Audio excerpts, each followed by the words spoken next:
యుద్ధ విరమణకి సిద్ధం, కాల్పుల విరమణకి సిద్ధం. కాకపోతే మా బందీలందరూ అంటే మా ప్రజలను ఎవరినైతే బంధించుకున్నారో వాళ్ళందరినీ విడిచిపెట్టాలా. అలాగే గాజా మొత్తం స్వాధీనం చేసుకుని తీరుతాం. స్వాధీనం చేసుకున్న తర్వాత అక్కడ మా సైన్యం ఉంటుంది, మేము వెనక్కి వచ్చేస్తాం, పరిపాలన అక్కడే జరుపుకోమంటాం. ఎవడన్నా అసాంఘిక శక్తి ఇజ్రాయెల్ని ఏదన్నా చేయాలనుకున్నా, ఇజ్రాయెల్ మీద బాంబు దాడి చేయాలనుకున్నా, ఇజ్రాయెల్ని పేల్చాలనుకున్నా, ఇజ్రాయెల్ ఎవరన్నా చంపాలనుకున్నా వాళ్ళని అక్కడ మా సైన్యం చూసుకుంటుంది. అంటే పోలీసింగ్ మేము చేస్తాం, సెక్యూరిటీ మేము చూసుకుంటాం, పరిపాలన అలా చేసుకోమనండి. ఇది ఇజ్రాయెల్ తాజాగా post war plan, post Gaza plan. దీని గురించి మాట్లాడడానికి అమెరికా వల్ల కావట్లేదు. అమెరికా ఏమంటుంది, దీన్ని పరిష్కరించమంటది. అమెరికా ద్విదేశ సిద్ధాంతం, రెండు దేశాలుగా, ఇజ్రాయెల్ ఒక దేశం, పాలస్తీనా ఒక దేశంగా ఉండాలంట.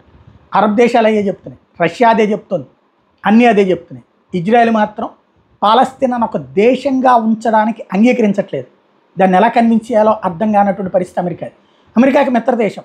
ఈవెన్ కాల్పులని ఆపించడం కోసం ఐక్యరాజ్యసమితి పెట్టిన తీర్మానానికి కూడా తన వీటో పవర్తో ఆపుకొచ్చినటువంటి అమెరికాకి ఈ సమస్యకి పరిష్కారం ఎట్లాగో తెలియట్లేదు, నెతన్యాహుని ఎలా కన్విన్స్ చేయాలో కూడా తెలియట్లేదు. గిలగిల్లాడుతోంది, విలవిల్లాడుతోంది.